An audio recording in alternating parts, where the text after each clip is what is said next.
السلام عليكم ورحمة الله وبركاته. اليوم حابة أسوي أني وصفتنا اليوم وصفة الكبسة، وراح أبدي وياكم إن شاء الله. الكبسة طبعا هي أنواع أكو كبسة، بس هاي الكبسة أنا على طريقتي وإن شاء الله تعجبكم. نبدي أول شي بسم الله. هاي عندي 2 كيلو دجاج قطعته هيجي فخاذة، قطعته إلى قسمين. وعندي هنا الخضرة اللي راح أحطها بالكبسة. عندي الفلفل، فلفلة كاملة خضراء فرمتها ناعم، برشة وحدة جزراية كاملة. عندي 3 فصوص ثوم برشة ناعم، وعندي بصلاية كاملة فرمتها ناعم هنا. وعندي هنا 3 كواب تمن، وعندي هنا طماطة كاملة فرمتها. وعندي هنا البهارات اللي راح أحطها بالكبسة. عندي هنا طبعا البهارات الصحيحة، راح أحط النومي بصرة أو اللومي بصرة تقولون عليه، العود الدارسين أو القرفة تقولون عليها، الهيل، واثنين سن يسموه مو قرفة، هذا المسمار. وهنا أنا عندي البهارات المطحونة كاملة 2 ملاعق كبيرة بهارات الكبسة هنا راح أحط. وهنا زنجبيل ملعقة كبيرة، وهنا الفلفل الأحمر عندي قليل. طبعا أنا عندي فلفل أحمر ما عندي هواية، فراح أحط قليل من عند هذا كلش حار، راح أحط من عنده. بس اللي عندكم ذا بارد حطوا ملعقة كاملة مال أكل. ملعقة كبيرة من الثوم البودرة اليابس، وملعقة كبيرة هيل، وملعقة كبيرة كركم. وراح نبدأ وياكم بسم الله. هنا أنا حطيت الزيت وراح أحمس أول شيء البصل. اول شي راح انقع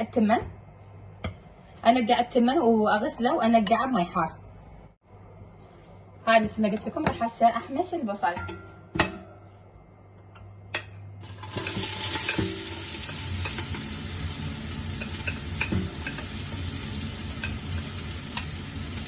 وراح احط الثوم وياه. طبعا بهاي الاثناء اني انتظره شويه يجبل، وراح احط الفلفل الاخضر وياه.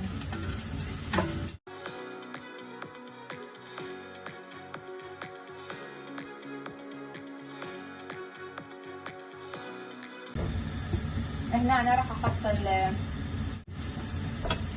الجزر بارشته.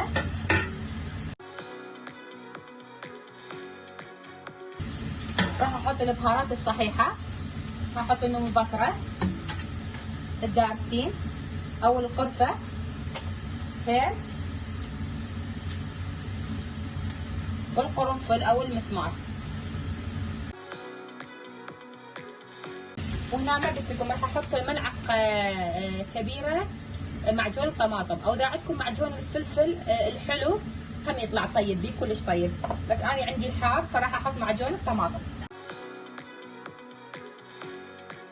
هنا الريحه طلعت كلش طيبه.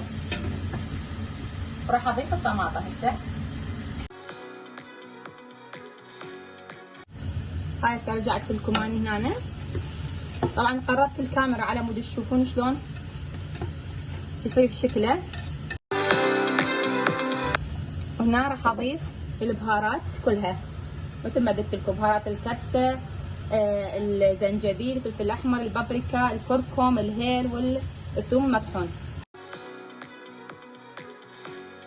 وراح اضيف ملعقه طعام معجون طماطم.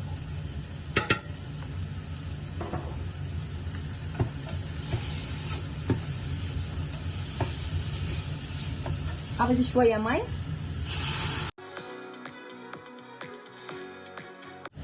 هنا راح اضيف ملعقه طعام ملح،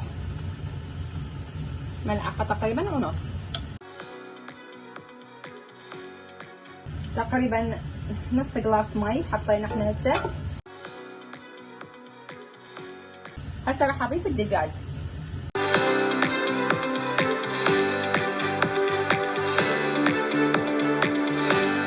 مثل ما قلت لكم راح حابين تحطون اي نوع دجاج، صدور الدجاج او دجاجه كامله كيفكم، بس اني احب الفخاذه دجاج حطيتها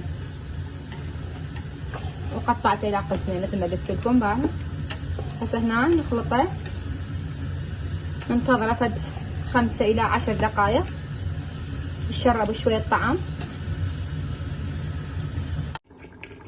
هنا رجعت لكم بقى هسه هنا شرب الطعم كله. هسه راح اضيف تقريبا نص لتر مي الى 3/4 لتر، واعوفه تقريبا يفور مدة نص ساعة الى 35 دقيقة، وبعدين نضيف له التمن. اطلع الدجاج ونضيف له التمن واشوفكم اياه. وهنا رجعت لكم راح اسوي سلطة، سلطة طبعا ناكلها بس ويا الكبسة كلش طيبة. راح احط هنا فلفل احمر حبايتين، فلفل اخضر حطون حسب عندكم، يعني حسب الكمية وحسب الرغبة. هنا راح احط بصلة كاملة،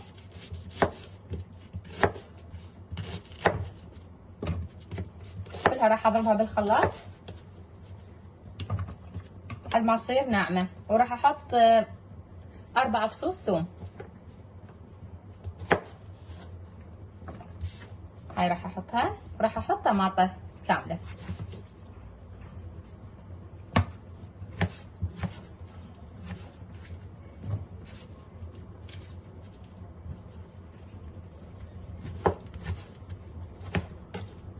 حباية كاملة ثوم، طماطة العفو. وهاي كرفس او المعدنوس.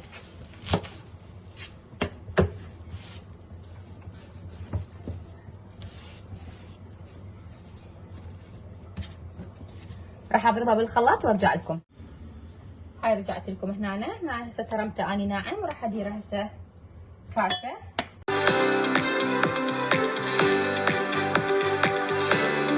راح اضيف له دبس الرمان تقريبا 2 معالق اكل،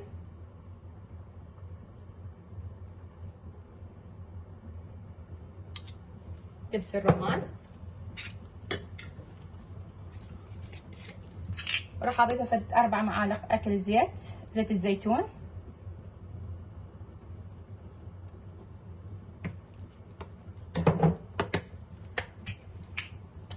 وراح اضيف له ملعقة اكل خل، اذا عندكم خل التفاح او الخل التمر كيفكم. ملح، شوية ملح وشوية فلفل احمر او البابريكا.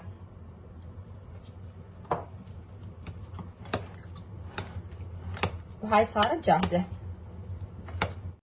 وهنا هسه رجعت لكم، طبعا الدجاج فار وخلاص. هسه راح اطلعه واحطه هنا. بس هنا شويه سويت خلطه للدجاج، ملعقه طعام لبن، ملعقه طعام معجون طماطه، شويه كركم، ملعقه طعام بهارات الكبسه، فلفل احمر، ملح، زيت الزيتون وشويه خل. وهسه راح اخبطه واحط الدجاج هنا وراح امسح بيه الدجاج.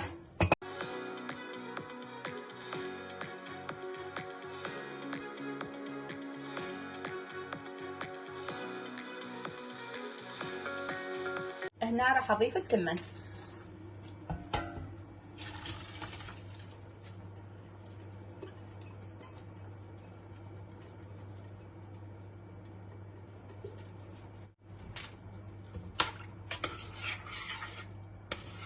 بسم الله الرحمن الرحيم. راح اعوفه يتهدى. هنا مثل ما قلت لكم راح اخبط المكونات.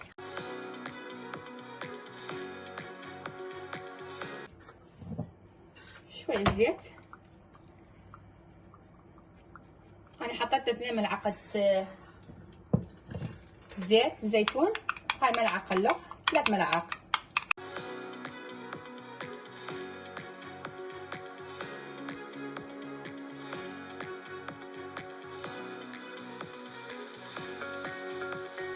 راح احطه بالفرن لمدة تقريبا نص ساعة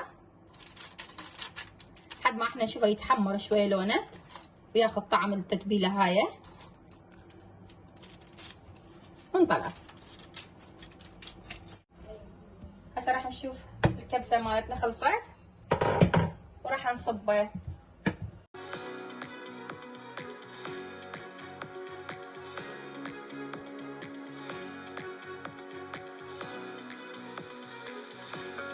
نجيب الدجاج نحطه عليها.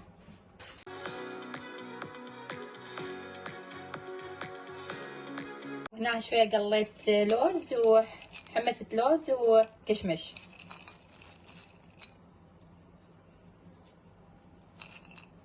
شويه معدنوس حسب الرغبه. وهاي شكله النهائي، شوفوا الطعم رهيب.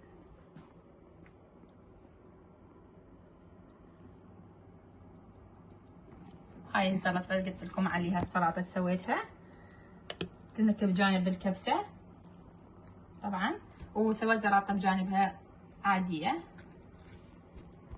وسهمكم العافية، وإذا عجبكم الفيديو لا تنسونا باللايك. شكرا، مع السلامة.